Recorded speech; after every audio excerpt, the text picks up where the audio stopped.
Sunday, September 3rd, 1939, 11:15 a.m. As Britain declares war on Germany, the world braces for conflict. Across the Atlantic, America watches closely. Factories stand ready, but idle. The question on everyone's mind: how will the United States mobilize its economy for war? The answer lies in an unprecedented effort to transform industry, rally the workforce, and channel resources.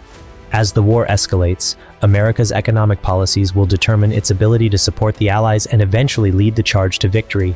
But can a peacetime economy adapt quickly enough to meet the demands of a global conflict? And at what cost to American society and its post-war future? World War II didn't catch the United States completely unprepared.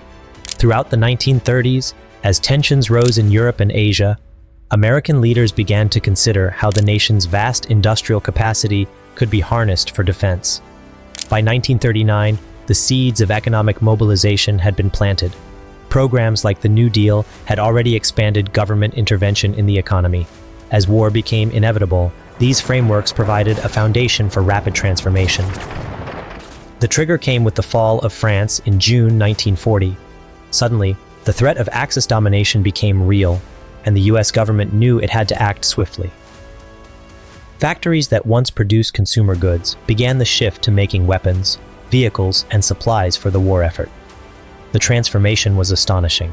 President Franklin D. Roosevelt established the War Production Board in 1942, which coordinated the allocation of materials, the production of goods, and the distribution of labor. Automobile factories retooled to produce tanks and aircraft. Shipyards operated around the clock to build fleets of warships and transport vessels. Even small businesses found themselves contributing to the war effort, making parts and supplies needed by the military. Convincing industries to switch production lines was only part of the challenge. The government also needed to manage resources like steel, rubber, and oil, which were in high demand. Rationing became a way of life for Americans, as consumer goods were redirected to support the war. Mobilizing the workforce was another crucial component. Millions of men joined the armed forces, leaving a significant gap in the labor market. To fill this void, women entered the workforce in unprecedented numbers. Rosie the Riveter became an iconic symbol of female empowerment and contribution to the war effort. At the same time, the government launched massive recruitment and training programs. People from all walks of life, including minorities who had previously faced discrimination in employment, found new opportunities in war-related industries. The draft, though essential for military strength, also had significant economic impacts. It reduced the labor supply, which in turn increased wages and job opportunities for those not enlisted. Economic policies extended beyond production and labor.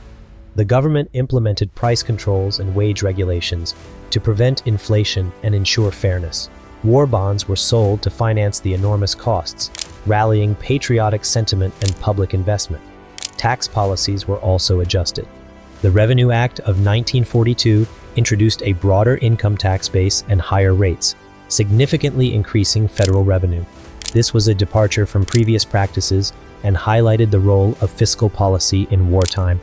Meanwhile, the social fabric of America was changing.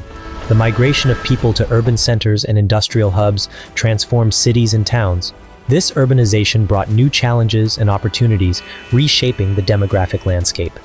By the end of the war in 1945, the United States had emerged as the world's leading economic and military power. The economic mobilization for World War II had not only contributed to the defeat of the Axis powers, but also set the stage for post-war prosperity and the establishment of a global economic order led by the United States. However, the war left a complex legacy. The unprecedented government intervention in the economy raised questions about the balance between free enterprise and state control.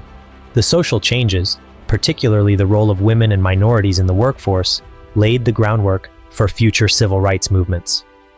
In response to the success and challenges of wartime economic policies, the US government maintained some level of intervention in the post-war era.